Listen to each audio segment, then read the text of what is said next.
dan fungsi bunga, buah, dan biji. Yang pertama, struktur dan fungsi bunga. Struktur bunga. Pada umumnya, bunga memiliki 4 bagian penting, yaitu kelopak.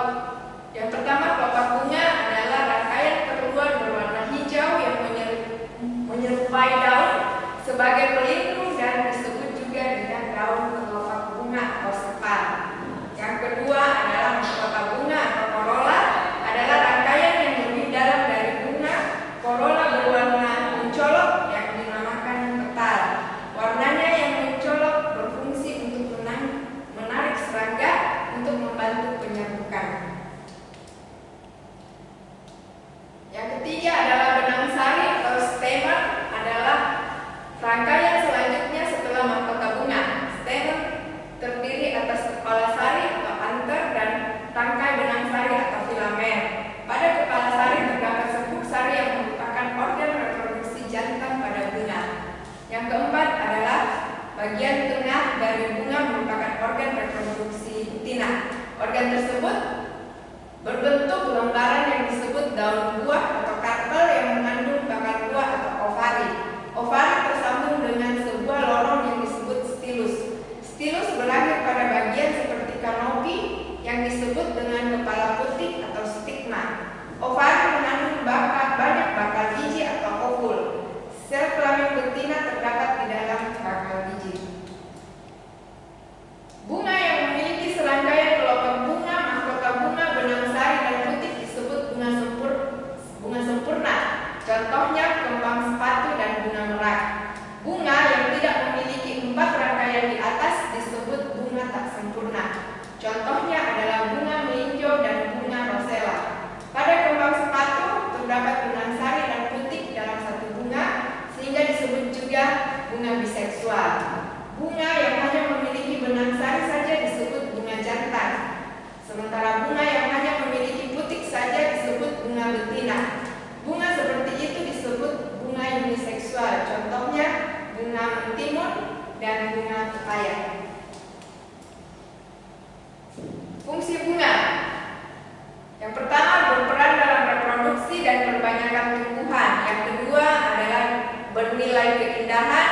Yang ketiga adalah sumber makanan bagi serangga. Setelah mengalami fertilisasi, maka akan terjadi perubahan pada bunga, yaitu pertama, warna bunga akan memudar. Yang kedua, kelopak bunga, mahkota bunga, dan benang sari akan gugur. Kemudian yang ketiga adalah bakal buah membesar dan menjadi buah. Keempat, dinding bakal buah menjadi kulit buah. Kelima, di dalam bakal buah, bakal biji mulai berkembang menjadi biji. Nah, ini adalah gambar dari bunga. Yang ini adalah mahkotanya, kemudian ada kepala sari, kemudian ini adalah benang sari, kemudian ini adalah kepala putih, kemudian ada tangkai putih, kemudian ini bakal biji, kemudian ini adalah kelopak, ini adalah dasar bunga dan tangkai bunga. Selanjutnya kita masuk struktur dan fungsi buah dan biji. Struktur buah dan biji. Buah adalah ovari yang masak setelah terjadi fertilisasi. Buah memiliki 2 bagian, yaitu kulit buah atau perikard dan biji. Perikard, buah mangga, dapat terdiferensiasi menjadi 3 lapis, yaitu yang pertama kulit luar yang disebut epikard, kemudian yang kedua kulit tengah yang disebut mesokard, dan yang ketiga kulit dalam yang disebut endokard. Biji mengandung bakal tumbuhan dan cadangan makanan untuk pertumbuhan calon tumbuhan. Bagian-bagian biji adalah embrio atau bakal tumbuhan, 1 atau 2 keping kotiledon dan kulit yang melindunginya. Kemudian embrio terdiri atas plumula dan radicula. Kotiledon memiliki cadangan makanan untuk energi pertumbuhan dan tumbuhan baru. Plumula sendiri dan radicula adalah calon biji dan calon buah. Nah, ini adalah gambar dari biji dikotil dan monokotil. Kacang mewakili tumbuhan dikotil,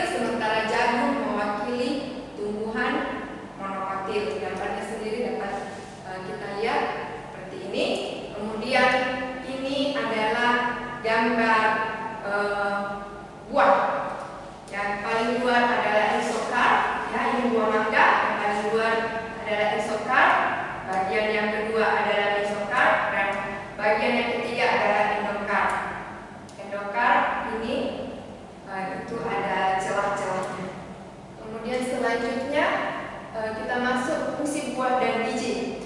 Dinding buah menjaga biji dan lembaga atau embrio yang ada di dalam biji. Buah merupakan tempat penyimpanan cadangan makanan dan buah membantu dalam penyebaran biji. Biji merupakan alat perkembangbiakan pertama karena mengandung calon tumbuhan baru atau embrio. Selanjutnya adalah pemanfaatan struktur tumbuhan dalam teknologi. Beberapa benda di sekitar kita memang dikembangkan dan dibuat berdasarkan ide yang berasal dari alam, baik tumbuhan maupun hewan. Pengembangan teknologi juga banyak yang terilhami dari struktur tumbuhan, antara lain yang pertama struktur akar. Akar merupakan bagian tumbuhan yang berperan dalam menegakkan tumbuhan. Akar mencengkram tanah sehingga tumbuhan tidak mudah tumbang atau terbang karena tiupan angin. Nah, seperti ini yang mewakili akar pohon nyur dan dibandingkan dengan pondasi cakar ayam. Berarti teknologi dari pondasi cakar ayam mengaplikasi akar pohon nyur dan selanjutnya yang diambil manfaatnya adalah struktur dari sel tumbuhan. Apakah kamu pernah mengamati pekerja bangunan sedang menyusun batu bata? Pekerja bangunan menyusun batu bata dengan berselang-seling. Mereka tidak menyusunnya lurus dengan batu bata yang ada di bawah dan di atas. Jika diamati lebih seksama, menyerupai apakah susunan batu bata itu? Kenapa batu bata disusun seperti itu? Susunan batu bata tersebut terilhami dari susunan sel-sel epidermis tumbuhan. Sel-sel epidermis tersusun berselang-seling dan rapat sehingga dapat melindungi sel-sel bagian dalam dari lingkungan luar.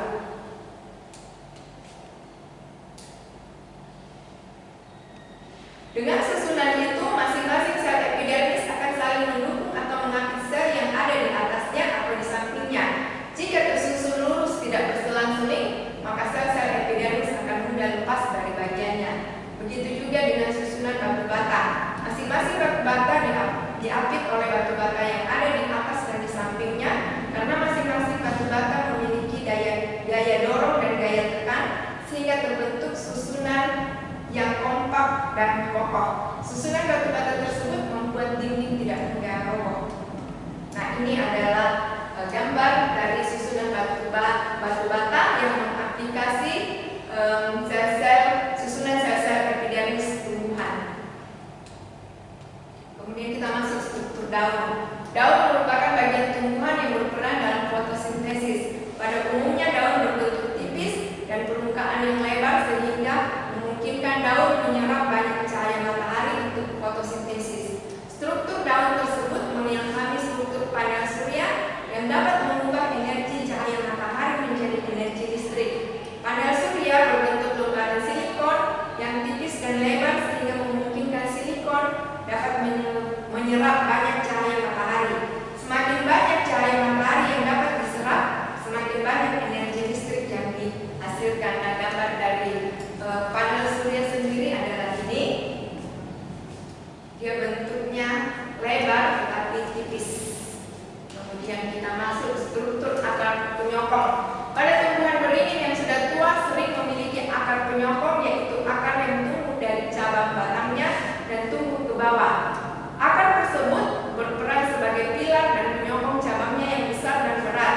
Struktur akar penyokong pada pohon beringin mengilhami penggunaan pilar dalam bangunan yang menyokong atau menyangga lapisan atap atau kubah bangunan yang besar.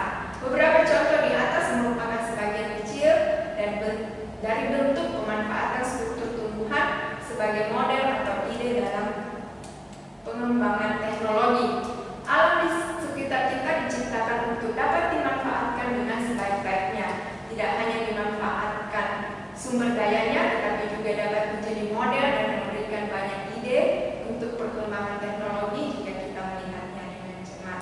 Nah, demikian materi kita hari ini. Sekian dan